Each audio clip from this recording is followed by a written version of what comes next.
La derrota del Partido Libertad y Refundación Libre en Honduras no fue producto de un solo error ni de un simple desgaste natural del gobierno. Fue la consecuencia acumulada de un ciclo político que se fracturó por dentro y por fuera, que agotó su propia narrativa y que terminó enfrentando a un país cansado de la confrontación constante, la incertidumbre institucional y el rumbo ideológico que tomó la administración de Xiomara Castro. El resultado electoral reflejó un voto contundente, no tanto a favor de la oposición, sino en rechazo a un proyecto político que perdió credibilidad, cohesión y capacidad de respuesta en los momentos decisivos. El primer factor decisivo fue la erosión profunda del gobierno saliente. Durante los 4 años de administración, la población percibió un deterioro en áreas clave como la salud, educación, energía y seguridad ciudadana. Las promesas de transformación fueron eclipsadas por hospitales sin medicinas, apagones frecuentes, obras paralizadas, violencia persistente y un estado de excepción que, lejos de resolver la crisis, dejó una sensación de desgaste, arbitrariedad y ausencia de resultados concretos. A esto se sumaron conflictos laborales, protestas sectoriales y múltiples señales de improvisación en la gestión pública. El discurso de refundación perdió fuerza cuando la experiencia cotidiana de los hondureños se volvió más difícil. Paralelamente, la figura de Manuel Zelaya Rosales, percibido como el verdadero centro de poder, se convirtió en un elemento polarizante.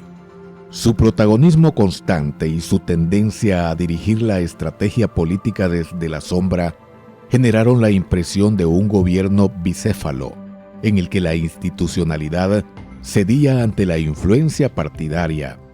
La narrativa de un proyecto democrático comenzó a contaminarse con la sombra del autoritarismo, sobre todo cuando Libre reforzó sus alianzas con Venezuela, Cuba, Nicaragua, Irán, China y Rusia. Este alineamiento internacional se interpretó como una señal de giro geopolítico que despertó recelo en amplios sectores sociales, económicos y diplomáticos. El país históricamente sensible a la influencia exterior rechazó la idea de emular modelos que asociaba con deterioro institucional y control hegemónico del Estado. La crisis interna del propio partido también jugó un rol determinante. Libre llegó a la contienda dividido, con facciones enfrentadas y disputas entre su dirigencia, alcaldes, diputados y bases militantes. El liderazgo no logró proyectar cohesión ni una visión renovada capaz de trascender los conflictos internos. Esto debilitó la organización territorial, la capacidad de movilización y el mensaje de unidad. La candidata oficialista no logró consolidarse como una figura propia y terminó siendo percibida como una prolongación del mandato saliente, sin independencia ni carisma suficiente para reconectar con un electorado cada vez más crítico. A este desgaste orgánico se sumaron los episodios que marcaron la recta final del proceso electoral. La postura del Partido Libre frente al Consejo Nacional Electoral fue vista por amplios sectores como un intento de deslegitimar el sistema antes de tiempo. La ausencia del consejero Marlon Ochoa en sesiones clave, que provocó falta de quórum y retrasos en decisiones fundamentales, alimentó la sospecha de sabotaje interno. El fracaso del simulacro del TREP, las disputas públicas entre consejeros y los mensajes ambiguos sobre la posibilidad de no reconocer los resultados preliminares dañaron profundamente la credibilidad del partido en materia electoral. Lo que Libre pretendía presentar como denuncia terminó operando como un boomerang. La población interpretó que el oficialismo quería crear caos para justificar un desconocimiento del resultado si le era adverso. La relación hostil con el sector privado también tuvo efectos electorales significativos. Durante el gobierno, las tensiones con empresarios, productores, agroindustriales y cámaras de comercio se intensificaron.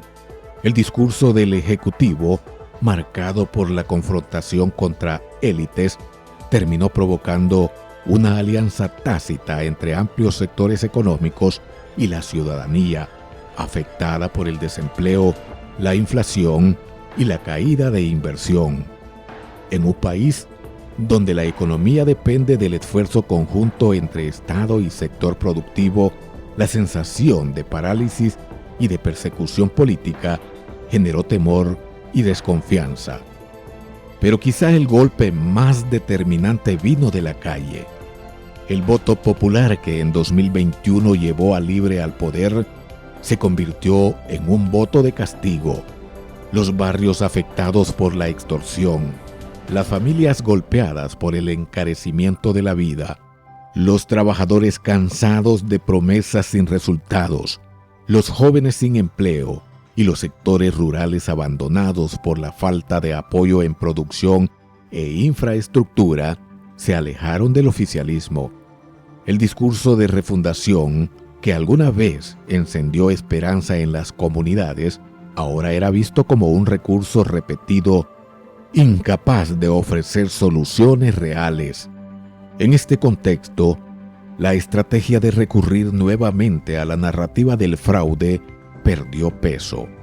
A diferencia de 2021, cuando el país vivía un ambiente de hartazgo contra la administración anterior, en 2025 la ciudadanía no estaba dispuesta a aceptar teorías de conspiración sin sustento. La oposición organizó un sistema de conteo paralelo.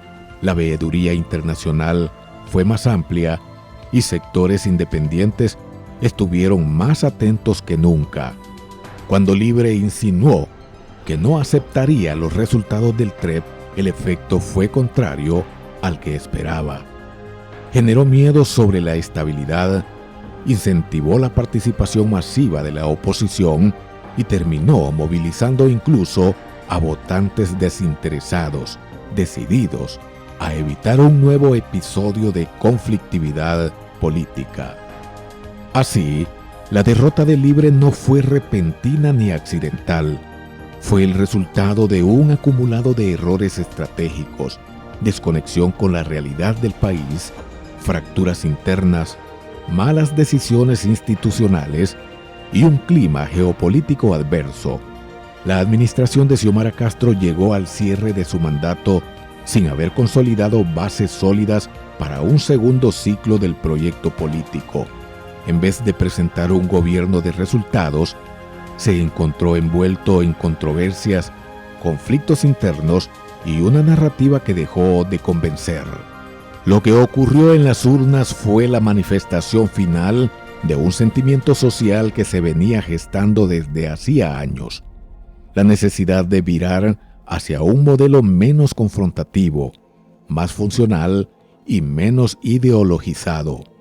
Libre, atrapado entre su identidad original y las expectativas de un país que exigía respuestas inmediatas, no logró adaptarse. Su derrota, lejos de ser solo un revés electoral, representa un punto de inflexión para el rumbo político de Honduras y para la influencia de los proyectos de izquierda radical en la región.